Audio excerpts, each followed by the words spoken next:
Hi viewers அனைவருக்கும் வணக்கம். தினமும் திருச்செந்தூர் அருள்மிகு சுப்பிரமணிய சுவாமி திருக்கோயிலை பொறுத்த வரைக்கும் இன்றைக்கி செவ்வாய்க்கிழமை காலையிலேருந்தே கூட்டம் இல்லை. அதாவது ஏன்னா ஏற்கனவே போன வாரங்கள் ஃபுல்லும் விடுமுறையில் இருந்ததுனால பக்தர்கள் கூட்டம் அதிகமாக இருந்தது. சாமி தரிசனம் செய்யவே 3 to 4 மணி நேரம் ஆகிற அளவுக்கு பக்தர் கூட்டம் போன வாரங்களில் இருந்தது. ஆனால் இன்றைய நிலவரத்தப்படி எப்படின்னா கரெக்டாக நீங்கள் அரை மணி நேரத்துலேருந்து 1 மணி நேரத்துக்குள்ளாவே சாமி கும்பிட்டு வெளியே வந்துடலாம். அந்த அளவுக்கு தான் இன்றைக்கி கூட்டம் ரொம்ப கம்மியாக இருந்தது.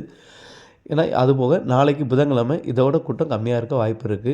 பொது தரிசனமும் சரி சிறப்பு தரிசனமும் சரி இன்றைக்கி ரொம்ப கூட்டம் கம்மி.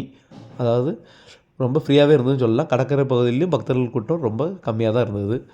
காரணம் எல்லாமே விடுமுறை முடிந்து பள்ளிகள் திறந்தனால தான். நீங்கள் சாமி தரிசனம் வர்றதா இருந்தால் நாளைக்கு வரலாம். நாளைக்கு புதன்கிழமை இதை காட்டிலும் கூட்டம் ரொம்ப கம்மியாக இருக்கும். ஆனால் வியாழக்கிழமை கூட்டம் இருக்கும். மேலும் தகவல் தெரிந்து கொள்ள தினமும் திருச்செந்தூர் பாருங்கள். லைக் பண்ணுங்கள், ஷேர் பண்ணுங்கள், சப்ஸ்கிரைப் பண்ணுங்கள். உங்கள் ஜான் சிங்கராயன்.